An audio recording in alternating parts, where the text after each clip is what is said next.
During a recent study of the Book of Mormon, I saw something that I have never noticed before. I was reading Alma 2, in which Mormon tells the story of the rise of Amlici, a cunning activist who wanted to be king and to destroy religious liberty among the Nephites. The question is put to a referendum, a king or a free people, and Amlici loses the vote.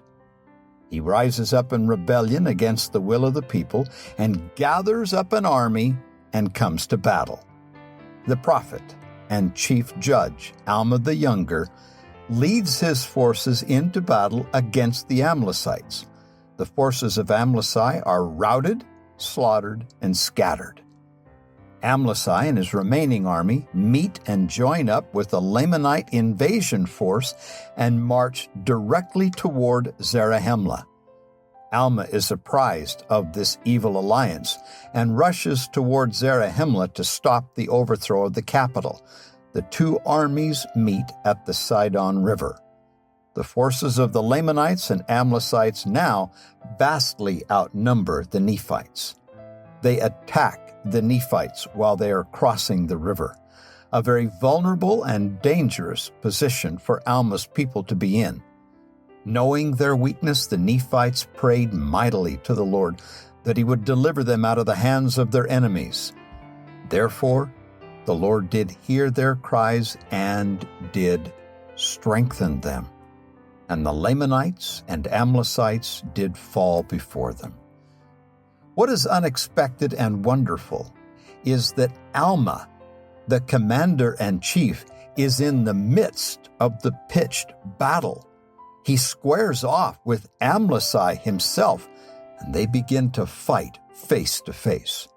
Mormon writes, quote, "And it came to pass that Alma, being a man of God, being exercised with much faith, cried, saying, O Lord, have mercy and spare my life, that I may be an instrument in thy hands to save and preserve this people."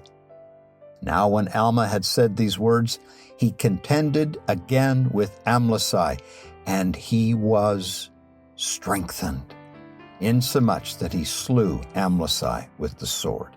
End quote. Alma didn't stop there.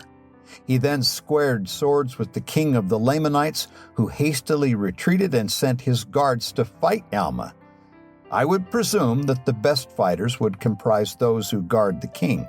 Nonetheless, Alma and his guards slew and drove them back. Then, notwithstanding the Lamanites were so numerous that they could not be numbered, they ran, and the Nephites won the day. Alma was in the heat of pitched battle. He prayed to God for strength to beat Amlici.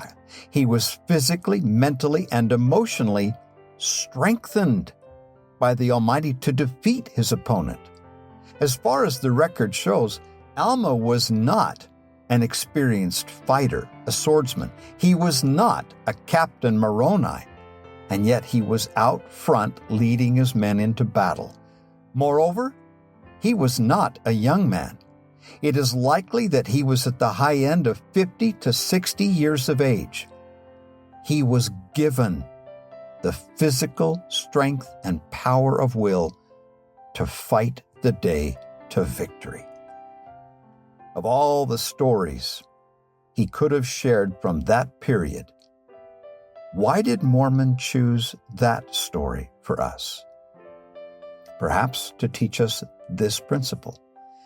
If we pray in faith for the strength to beat our enemies, seen and unseen, and win our battles, it will come.